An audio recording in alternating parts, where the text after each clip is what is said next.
So pwedeng ulit mangyari yung EDSA 1, EDSA 2 at itong pangatlo. Galit at hinanakit ng Pilipino, malapit nang ipadama. Kaya mga kawatan sa gobyerno, nangangamba na.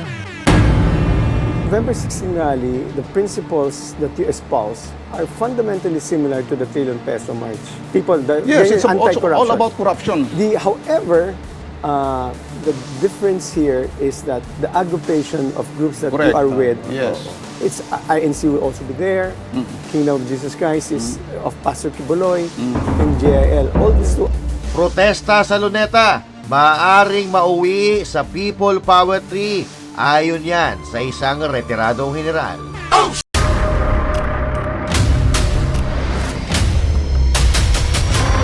Bago tayo mag-umpisa, baka pwede nyong i-like ang video na to. Malaking bagay ang like sa aming mga content creators. Maraming salamat po.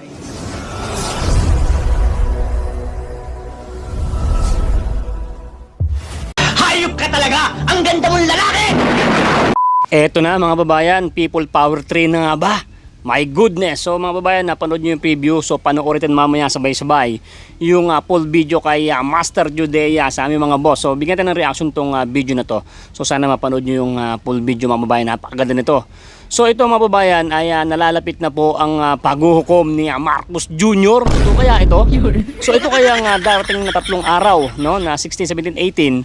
Ito na kaya ang pababa kay Bongbong Marcos. So kung nanonood ka ba ngayon, kaisa ka ba namin dyan? So kaya-kits tayo dyan, so magla-live tayo dyan sa nalalapit na peace rally ng Iglesia ni Cristo. Siyempre kaisa tayo niyan. So ngayon mga babayan, nagsalita na ang mga general. Nakaw, hindi na ata sila nakatiis. No, ay pikon na nga sila at sila din ay nabudol. Nako, ganong kaya katotoo na itong si Browner mga babayan ay bumaligtad na?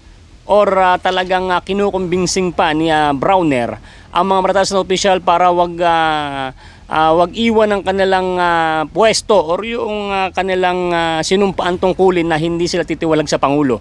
Kaso pag tumiwalag yung mga babayan at nakiisa yan sa mga sundalo na talagang ayaw na kay Bongbong Marcos, magkakagulo yan. Pero syempre, panalangin natin mga babayan na hindi magkagulo. Na sana bumaba na lang si Marcos Jr. sa kanyang pwesto para wala na magkagulo. Kaso mukhang makapalyata mukha na ito mga babayan. Ayaw talagang tumigil ng mga kababayan natin, lalong-lalo itong Iglesia ni Cristo dahil napansin nila na tumigil ang investigasyon. No, kasi nakatutok ang bawat Pilipino, kaso ay tumigil sila sa investigasyon. Naku, pasensya na kayo mga babayan kasi nandito ako ngayon at kagagaling sa bagyo, hindi pa ako nakaligpit, so nag-vlog lang tayo. So ngayon mga babayan, ay ang Iglesia po ni Cristo ay syempre nagtataka bakit ay natigil ang investigasyon sa mga korap na mga demonyo. Kaso para maipagpakita nila, kasama tayo ay maipakita na against sila sa mga korupsyon na dapat ay may mapanagot.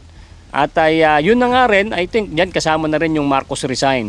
So mag-iingat lang tayo kasi baka may sumama dyan na mga manggugulo lang, no? Ay mag-iingat tayo dyan. Sa bagay, maraming mga kapatid sa Iglesia ni Cristo na mga nakapalibot dyan, yung mga naka-uniforme, yung tayo susunod. At alam nila kung sino yung manggugulo dyan. Ako, dadamputin kayo yan, mga boss. Kaya huwag niyong guguluhin ang kupunan or yung pulong, yung pulo ng Iglesia ni Cristo. Tulad niyan, nung dati nung nagpunta kami niyan, may nanggugulo, dinampot ng mga iskan niya tatawag dun Akala laki ng mga katawan ng mga Iglesia ni Cristo. Sila yung mga nakapaikot, nakapalibot sa mga kapatid na kung may papasok na gulo ay sila dadampot para silang pulis, no? Pag nahuli nila, ibigay sa pulis, sa mobile, diretso na yan, no? Yun, ganun ang nangyayari. So panalangin natin mga babayan, itong darating na 3 araw ay makamit natin yung hustisya ng mga nawawalang kaban ng bayan na ang nakinabang lang yung mga demonyong kawatan. At ay kitang-kita naman talaga natin na napakasinungaling ng mga magnanakaw. Siyempre kapatid ng magnanakaw yung sinungaling. Kaya mahihirapan tayo. Siyempre kung magkakaisa tayo mga babayan ay makakamit natin ng hustisya. Siyempre, kasama natin ang mga Iglesia ni Cristo. So, sa lahat ng mga gustong sumama, sa Luneta, dyan tayo magkita-kita tayo dyan at wala tong gulo, no? Ipakita natin sa buong mundo na ayaw na natin sa namumuno ngayon na si Bongbong Marcos. Siyempre, pag nakita ng buong mundo, nakikita ng mga taong nasa Earth. Siyempre, nasa Earth nga yan, boy. Talaga nagkakaisa mga Pilipino na ayaw na talaga sa Pangulo, no? At ngayon lang talaga nagkaroon ng ganyan na halos ubusin na ang kayamanan ng Pilipinas. Grabe, no? So, shout out sa mga yung mga kernel diyan, yung mga Marines. So, kita-kits tayo diyan, no? Sana panindigan niyo yung mga sinasabi niyo diyan at kung kasama kayo na amin na magkakaisa ay mas madali natin makakamtan ang ating mga minimithi, no? Siyempre, nakakahiya. Pangatlo tayo sa pinaka-corrupt sa universe. Universe talaga, boy. Gawin naman tayo number 10 naman tayo. Gagawin tayo na pagkasama, sana maging number 10 naman tayo. Nakakahiya na sa mga ibang bansa, number 3 na tayo. Binubuli na nga tayo, di ba, mga babayan? Diyos ko, na yun, daming sakuna. O, di ba? Asan asan si Bongbong Marcos? Tulog. Di ba? Diyos ko naman. So, ganito, mga babayan, March, panoorin itong full video kasi napakaganda na to. Kayo na ang mag-analyze, kayo na mag-komentaryo sa bandang huli pag napanood nyo na. Mag-comment na kayo dyan. Sama-sama tayo. Ano ba, makakasama ka ba namin? Manonood ka na lang ba sa amin? Or i-pray mo na lang din kami sa lahat ng mga pupano doon. Shoutout po, magkita ka na tayo dyan. So, ito, panoorin mo na. Let's go! Kung mapapansin nyo, mga kababayan, ay kaliwat kanan ang protesta, kaliwat kanan ang rally sa mga kakalsadahan sa ating bansa. Dahil yan dito sa kagagawan ng mga kabataan na nagpapahirap sa ating bayan. At eto na po, at hinihintay po ang pagtitipon-tipon ng mga kababayan natin na galit na sa pangangawat sa ating bayan.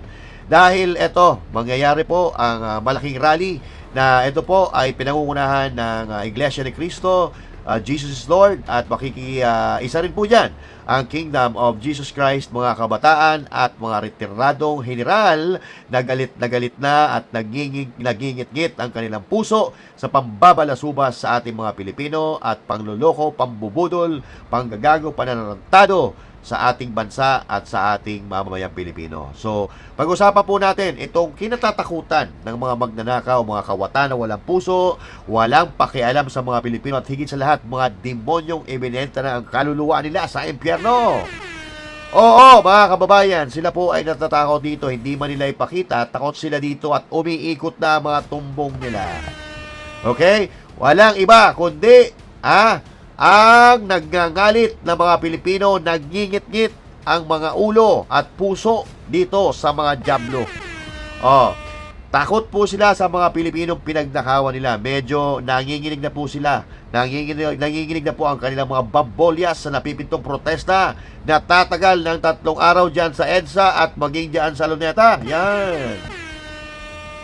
Magsasama-sama po at ulitin natin, Iglesia ni Cristo, JIL, KOJC, mga kabataan at mga retiradong general, Sundalo Air Force na sawang-sawa na rin sa pambubudol ng mga kawatang tarantalo na mga politiko. Pero ang tanong dito, ano ba ang purpose ng protesta na ito, mga kababayan? Ito ba ay para patalsikin si Marcos Jr. at ipalit si VP Sara Duterte bilang Pangulo? Yun ba ang gusto ng mga Pilipino? Kasi may mga nagsasabi po na ito daw ang dahilan. Ipapalit daw si VP Sara Duterte. Totoo ba ho ito? Or talagang sawang-sawa na ang mga Pilipino sa pambubudol at panluloko ng administrasyon na ito? So, pakinggan po natin ang unang bagsak, unang bugso ng balitang protesta. Ito, pakinggan po natin, mga kababayan. General Pokis, is because you are identified with the former President Duterte. That's why the slant towards, when you spoke, it was matunog yung withdrawal support, but you prefer, your group prefers Vice President Sara. No, it's like this. Of course, I helped the campaign of President Duterte. That's a fact. I also organized BBM 2.0, itong rally itong May 2022. We campaigned for President BBM 2.0. Okay? Ngayon, nung wala siyang katandem nung finally sumama si Inday Sara as katandem niya, naging BBM Sara 2.0. So yung ang manok nyo noong 2022 was really BBM? Yes. At that point, wala pa si Inday Sara, hindi pa siya nag-ano. Okay. So ayan, mga kababayan, hindi ko po paano ba ito? Malinaw po ang sinabi ni General Pokis, Siya po ay supporter ni Pangulong Bongbong Marcos Jr. bago pa man siya maging supporter ni VP Sara Duterte. Oo, naging supporter po siya ni PRRD pero tapos na po ang termino ni PRRD kaya nga sumuporta sila kay Marcos Jr. Pero tulad po ng nakararami na nagsasabi na budol sila, mukhang inaamin na rin po ni General Pocis na nabudol siya. Dahil akala nila magaling si Marcos Jr., akala nila papatunayan ni Marcos Jr. na mali ang bintang sa kanilang pamilya na magnanakaw ang pamilya nila. But unfortunately, mga kababayan, hindi po yun nangyari dahil pinatunayan niya na totoo ang usap-usapan, totoo ang istorya, totoo ang nakaraan. Dahil mas matindi po ang nakawan na nangyari ngayon kumpara sa nakawan ng panahon ng tatay niya. No? At may kumakalat din po na balita na dati na ang mga protest daw po na ito ay para iupo si VP Sara Duterte sa Malacanang. Alam nyo mga kababayan, hindi ko po alam kung bakit pabubo talaga itong mga ito, no? Kung gusto ni VP Sara Duterte na maupo sa Malacanang, presidente na sana ang kanyang tinakbuhan. Dahil sigurado naman siya na mananalo siya, ayon po yan sa mga survey bago mangyari ang 2022 election. Ha? So, ang totoo po dito, sila po ay nagtatakipan, gumagawa lang na rason para kung sakasakali man may mangyaring hindi maganda, mapapasama or magiging masama ang Duterte. Mapapasama ang istorya at lalabasin nila na dahil nagkakaroon ng rally dahil gusto lang agawin ni VP Sara Duterte ang pwesto. Hindi ba po pwede na sawang-sawa na ang mga Pilipino, sa panggagago, sa pananatado, sa pambubudol at kasinungalingan, na mayroon ang mga leader natin ngayon? Hindi ba pwedeng ganon ang dahilan? Kung yon ang nais ng taong bayan, wala po tayong magagawa doon. Kung sino ang gustong iupo ng majority, dahil tayo po ay nasa demokrasyang bansa. Kung sino po ang gusto ng taong bayan, boses po ng taong bayan ang masusunod. Pero totoo ba na ito ang dahilan kaya sila o kaya ang mga Pilipino ay nagpoprotesta? Pakinggan natin. Kinupirma ni Armed Forces of the Philippines Chief General Romeo Brawner Jr. na may ilang retiradong sundalo na nanawagan sa AFP na mag-withdraw ng suporta kay Pangulong Bongbong Marcos.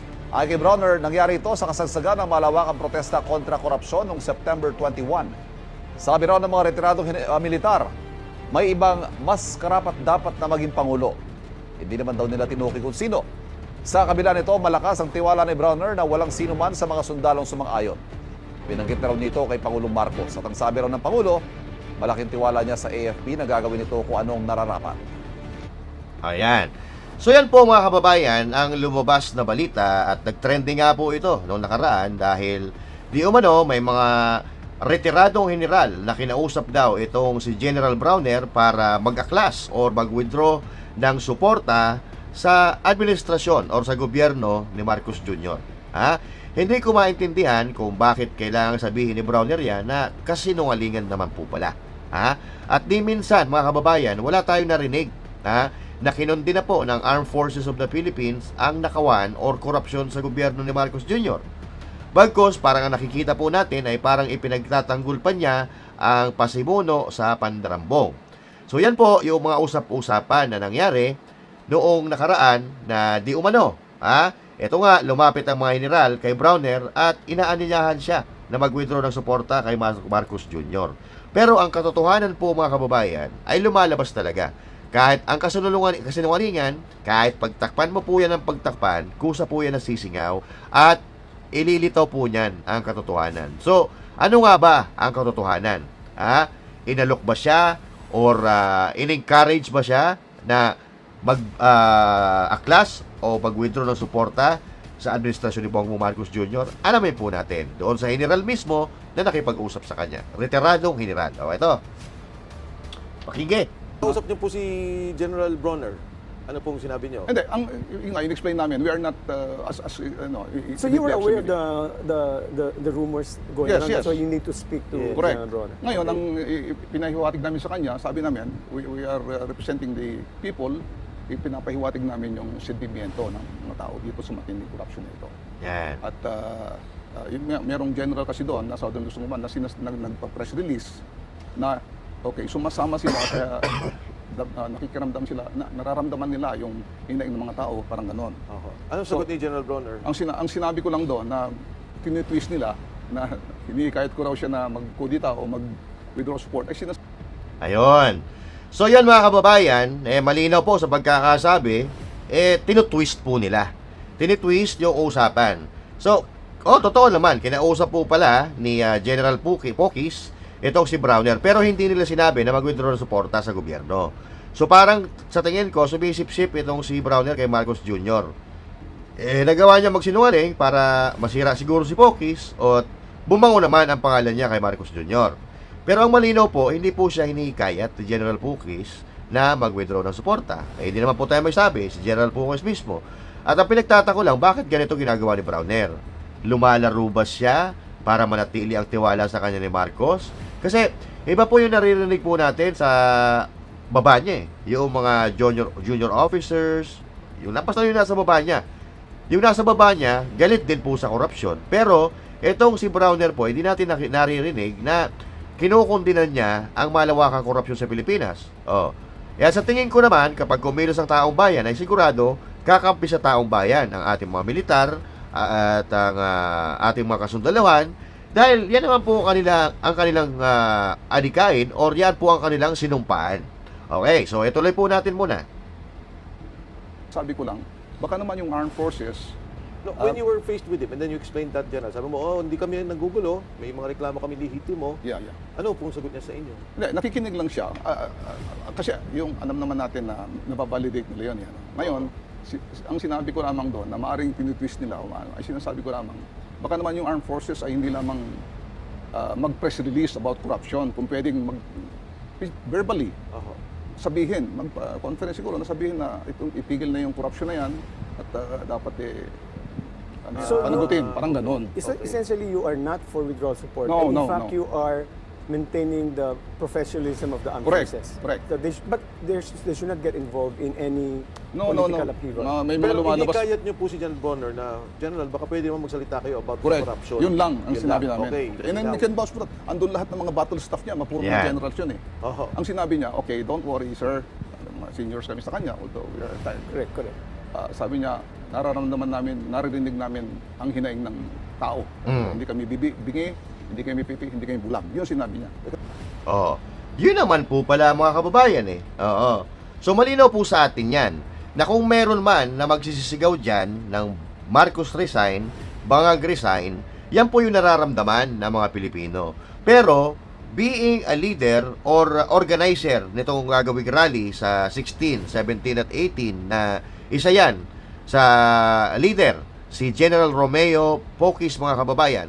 Isa po sila sa mga nangunguna dyan po sa rally na yan. Sa kanila po, wala pong isinisigaw na wala po sa usapan nila na patalsikin si Marcos Jr. Okay? Nananawagan sila na panagutin ang may sala dito sa korupsyon na ilang buwan na po silang nag-iimbestiga, pero hanggang ngayon wala pa pong naisasalpak sa kulungan. So now, kung mayroon man pong dyan magsisigaw na Marcos resign, yan po ay damdamin ng taong bayan. Pero malinaw po na sila Romeo Pokis, sila General Pokis, ay hindi po yon ang intensyon po nila. Okay? So ang hinihingi pala ni General Pokis ay kahit paano magsalita ang Armed Forces of the Philippines about sa korupsyon ng Pilipinas, sa Pilipinas. Kasi wala nga naman talaga tayo naririnig. Puro pagtatanggol nga lang kay Marcos Jr. na naririnig natin sa bibig ni Browner, di ba? Pero dito sa sinabi ni General Pokis na sinasabi ni Browner na hindi daw sila bulag, hindi daw sila pipi, hindi daw sila bingi. So, baka naghihintay lang ng tamang tiyempo ang Armed Forces of the Philippines or sa galaw ng taong bayan.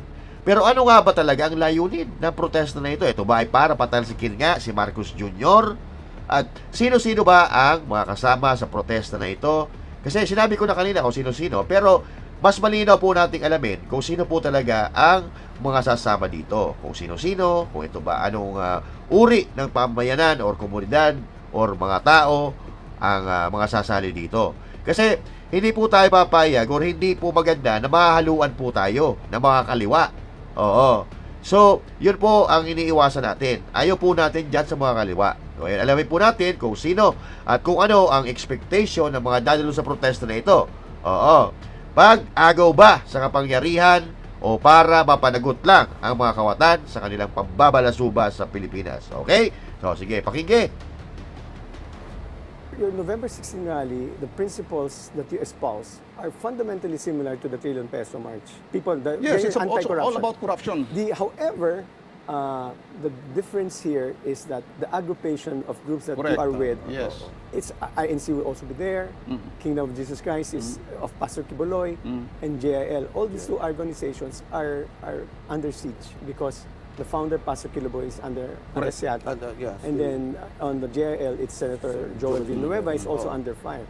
So it seems like this is an aggregation of Duterte forces. Hindi rin. Kasi marami mga not identified with Duterte. Of course, may mga ganon. And the idea nga, malaki ang kwento talaga na Ayan.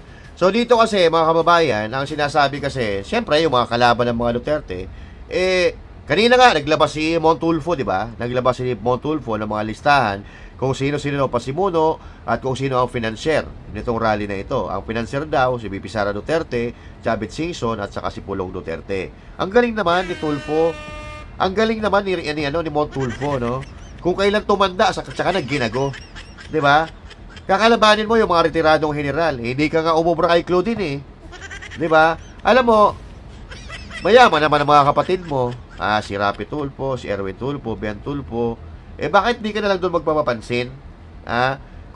Ayaw na ata sa'yo ng gobyerno. Kahit gobyerno ni Marcos, ayaw na sa'yo. Kasi ang bali-balita natin, naghihintay ata ito ng posisyon na maging envoy ng China. Katulad nung dati na posisyon niya sa panahon ni Pangulong Duterte na pinatalsik siya kasi tatanga-tanga. Kung kailan tumanda itong si Montulfo, tsaka nagtinanga. Panay ang papansin sa mga Duterte. Ewan ko ba kung bakit. Ewan ko ba sa'yo, kaya ka nabablock ayan ni Raymar Santiago tsaka ni Claudine Barreto dahil kung kailan ka tumanda, tsaka ka naging gago. Montulfo. Balik po tayo dito. So dito mga kababayan kasi, ang sinasabi, ito daw mga rally sa 16, 17, 18, ito yung mga naka-align sa Duterte. Diba? Hindi rin. Kasi, although, ang Iglesia ni Cristo naka-align sa Duterte, pero sumuporta yan kay Marcos Jr. Hindi ba po pwede na kaya ginagawa ang rally na ito? Ito malinaw na malinaw Kaya nagkakaroon ng protesta dahil merong kawalang hiyaan na nangyayari sa ating bansa. May pagnanakaw ng kaban ng bayan, may pambabalasubas, pananatado sa kapangyarihan ng Pilipinas. So, hindi ba po pwedeng yun ang tingnan natin na dahilan kung bakit merong nagpo-protesta sa lansangan? Wala naman tayong pakialam kung supporter yan ng Duterte, supporter ni Marcos, supporter yan ng mga Aquino, supporter ni Leni Robredo. Ang pinag-uusapan po natin dito ay kapakanan ng ating bansa. It doesn't matter if you are Duterte, if you are Marcos, or if you are Aquino, or etc. Ang pinag-uusapan po natin dito ang katiwalian na nangyayari sa ating bansa. Nagkataon lang, syempre, na walang nagsasalita, walang lumalaban, kundi, ang kapo ng Duterte. Di ba? Kasi yung iba ata mga takot. Kung hindi takot, baka bayad. Di ba? So ngayon, ini-issue nyo yung ganyan. Di ba? Kayo ba?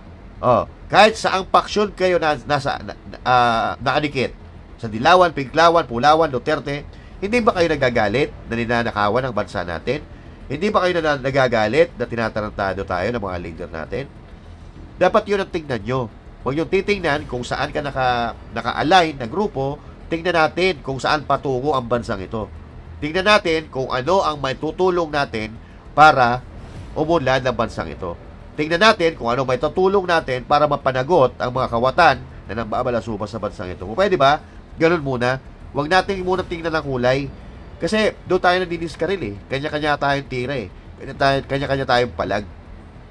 Kung mahal nyo talaga ang Pilipinas, ngayon, it's about time magkaisa tayo dito para panagutin ang mga kawatan sa gobyerno. Di ba? Deal?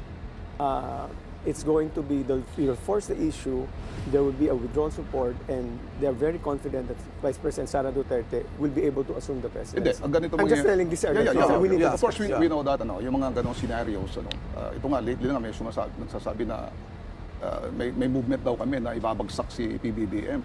Walang katotohanan yun, di ba? Pati si Kong Mike nandun I just want to state, for you to state for the record, that nothing that I said, withdrawal support, the assumption of VP Sara, it will be first as president, will not happen during the 3 days. Wala pong ganon. In fact, hindi ho kami nag-uusap ni VP Sara. Hindi ho kasama si VP Sara dito. So it's We really never more on- talk. Yeah. So it's only Ganon. anti-corruption Opo. now. Corruption But, tong, but, I mean, these rallies are fundamentally symbolic to show the people's strength. That's correct. That's correct. It's an Kung- expression of kung- the people's Kung yung anger. mga taong hindi nagagalit sa matinding korupsyon na ito, hindi yan Pilipino. Yan. Aren't you satisfied with what's going on right now? I mean, Ombudsman Boying Remulla, na kaibigan ni Sec Mike, talagang he's going heaven and earth to really thresh out all these corruption issues. Unfortunately, no. Ang ano lang po namin dito ay talagang peaceful expression of us a sovereign people, okay? Ito yung grievances sa government sa nangyayaring korupsyon, okay? So kami mga leaders, wala kami sinasabing ganon. So, of course, kung 1 milyon, 2 milyon mga tao na yan, hindi mo na makukontrol yung mga ibang tao. Correct, So, but sabi. us as a leaders, we are focused on the corruption issue. Ayan. So, yun po ang pinag-uusapan natin dito, mga kababayan. So, meron pong malinaw na mayroon talaga mangyayaring rally. Okay? Ito ang gagawing protesta ay malinaw po na ito ay dahil sa korupsyon na para panagutin ng may mga kasalanan. Ay ayaw nyo pala ng may rally. Bakit kayo naging tiwali? 'Di ba? Ito po ay peaceful rally, at wala pong balak na manggulo. Pero kung dumating man sa punto na ang taong bayan ay gumawa ng hakbang, wala pong magagawa yung mga leader na yan. 'Di ba? Kundi sundin ang kagustuhan ng mamamayan. Kung gusto ng mga Pilipino na patalsikin si Marcos Jr., wala po tayong magagawa dyan, kundi pagbigyan ng kagustuhan ng taong bayan. Pero sa tingin ko, galit na po talaga yung mamamayan eh. Ikaw mismo, ako mismo, galit eh. Pero sana, maging mapayapa itong gagawing protesta na ito. Sana pagkatapos ng protesta ito, ay umayos na ang bansa natin. Kasi again, mga kababayan, the reason why we're doing this protest is that there's a corruption, di ba? Kung wala namang corruption, hindi naman tayo katulad ng mga kaliwang grupo na kahit walang problema, kahit walang dapat ireklamo, nagre-reklamo. So, valid po ang complaint natin. Valid po yan dahil totoo na may nakawan sa Pilipinas. Nabulgar po yan at marami na po ang nagtitistigo, mga testimonya, nabuking na po kung paano sila magnakaw. At eto yung sinasabi ko kanina. Kapag ang taong bayan ang nagsalita, kapag yung damdamin ng taong bayan, ay hindi mo talaga yan mapipigilan. Ito ang nakakatakot dyan, mga kababayan. Pag nag-evolve tong biglang issue, biglang Hindi. kung anong mangyari. Pagka 1 million, 2 million tao, paano papipigilan yan? Ibig sabihin, we are the leaders, pinagsama-sama yung mga grupo. Hindi mo naman talagang, it's not a military organization na talagang you can control it as a leader. Ganon. So, we really expect na, this is a peaceful... What's your expected number, the 2 to 10? dito sa, of course, sa... EDSA. No, sa Luneta, talagang Luneta. solid yan. INC yan eh. INC yan, siguro 1 million, 2 million, kaya nila dyan. Solid yan. So, all the others dito sa EDSA. Okay. Initially, we're looking at 300, 500, possibly 1 million. So sabi mo, hindi natin control yan pag marami ng tao. So pwedeng ulit mangyari yung EDSA 1, EDSA 2, at itong pangatlo. Kasi yung EDSA 3 nung kay Erap, hindi natuloy yun, Sek eh. So pwedeng matuloy ulit yung EDSA 3. That is a possibility. Pwede mangyari yan. Pero that is beyond our control na, maski na tigilan ito. Basta, as a leader, we are focused on the corruption issue. Nako, yan ang problema natin dyan, mga kawatan. Pag ang taong bayan ang nagdesisyon, sigurado milyon yan. Oo. Again, depende pa rin po sa galit ng tao.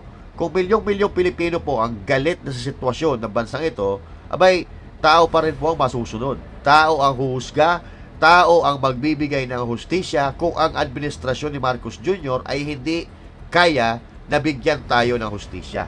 Ang boses at pagpapasya ay nasa taong bayan na ninakawan. Di ba? Sino ba ang nagpoprotesta? Sino nagrarally? Tayo. Tayo mga inapi, tayo mga binilasubas, tayo mga pinagnakawan, tayo po ang nagpoprotesta. Di ba? So, nasa atin po ang kapangyarihan dahil tayo po ang naglagay sa kanila dyan eh. Di ba? Kayo pala ang naglagay sa kanila dyan kasi hindi naman namin binoto yan eh. So, pakinggan po natin ito. I hope that on the November 16, it's going to be a peaceful yes. rally. No, before that, matawagan ka na, General, yung mga gusto Opo, mong natin. ito po ang United People's League. Kasama po ang maraming mga organisasyon po dito. Hindi lamang po yung Iglesia ni Cristo, hindi lamang po yung KOJC, UJL. Marami po ang mga civil society groups. mga Muslim and Christian Nako. organizations, lay organizations, yung mga kabataan, yung mga manggagawa, lahat po ay kasama natin. So, yung mga kababayan po natin at ako'y nananawagan, samahan nyo kami sa EDSA. Welcome lahat. Welcome po lahat. General, Ayan, mga kababayan, nako, medyo marami-rami po ito, ha? Oo. Kung matatandaan nyo, nung nagrally po ang Iglesia ni Cristo dyan sa Luneta, almost 2 million po ang dumalo dyan. So ngayon po, hindi lang po Iglesia ni Cristo, ha? Nandiyan ang KOJC, nandiyan ang Muslim, nandiyan ang JAL, at nandiyan po yung mga kabataan. Yung mga kabataan na talagang apektado po nito sa nangyayaring nakawan na ito, mga kababayan. So, at kung matatandaan nyo, yung dating peaceful rally ng Iglesia ni Cristo, isang araw po yun. Isang araw lang. Pero ito, mga kababayan, 3 araw po ito na sunod-sunod, walang uwian ito, mga kababayan. Siguro naman, dito sa gagawing ito ay magkakaroon na ng katuparan ang kagustuhan ng mamamayang Pilipino. Ayan, kung meron po kayong reaksyon, ilagay po nyo dyan sa comment section. Ano ba ang inyong nararamdaman ngayon? Ilabas po yung boses mo. Ipagsigawan mo na ikaw ay matapang na Pilipino. Ama naming Diyos na makapangyarihan sa lahat, salamat po sa iyong pagmamahal na hindi nagmamaliw. Sa gitna ng kaguluhan sa aming bansa, turuan niyo po kaming magtiwala sa iyong hustisya at hindi sa hustisya ng tao. Linisin niyo po ang aming mga puso at ituro niyo po ang tamang daan ng katotohanan at pag-ibig. Tulungan niyo po kaming maging ilaw sa gitna ng dilim at ipakita sa mundo na may pag-asa pa sa pangalan ng aming Panginoon Hesus. Salamat po sa pag-ibig po ninyo at salamat sa pagdinig ng aming mga panalangin at iligtas niyo po kami. Sa pangalawa po ninyong pagparito at patawarin po kami sa lahat ng aming mga pagkukulang at pagkakasala sapagkat ito po ang aming samutiling sa matamis na pangalan ng aming Panginoon Hesus. Amen. Sa lumang silid, mag-isa kang tahimik. Walang kamera, palakpak ay wala na. Ngunit sa bawat pader ng bayang iniwan mo, may pangalan mong di na mabubura.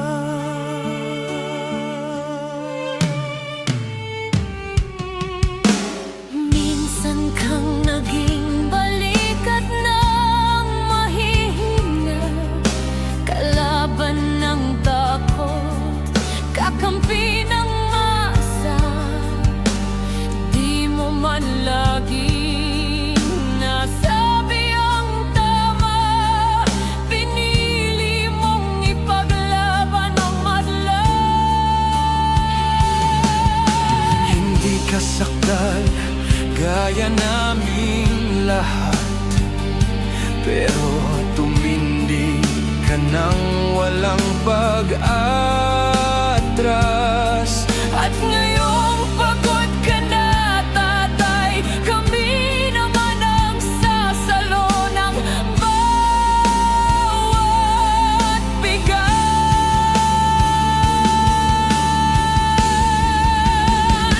Hanggang sa dulo, ikaw ay mahal.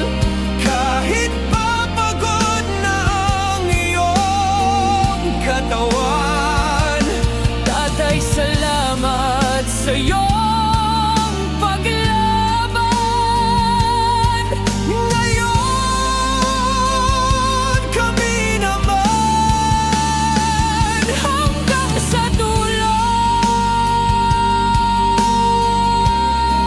Di ka namin iiwan.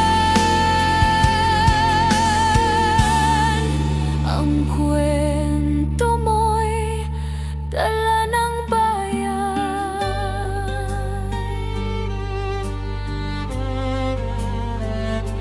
Tahimik ka na sa mga batikos, wala nang tugon, wala nang galit, pero sa mata ng mga maralita,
At yun na nga mga kababayan, ano na ang masasabi mo?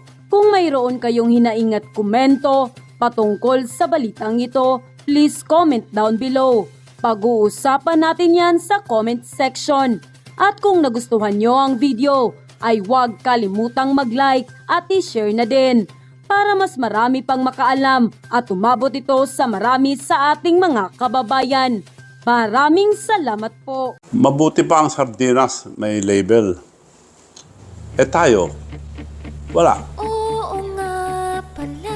Nay, ito na yung bayad ko sa isa, ano? O, kunin mo yung isa. Isa muna, iyan, no? Tapos, isa pa, di ba? 4 dapat na sardinas, eh. Yan. 3 na. Pang-4 na sardinas. Okay na.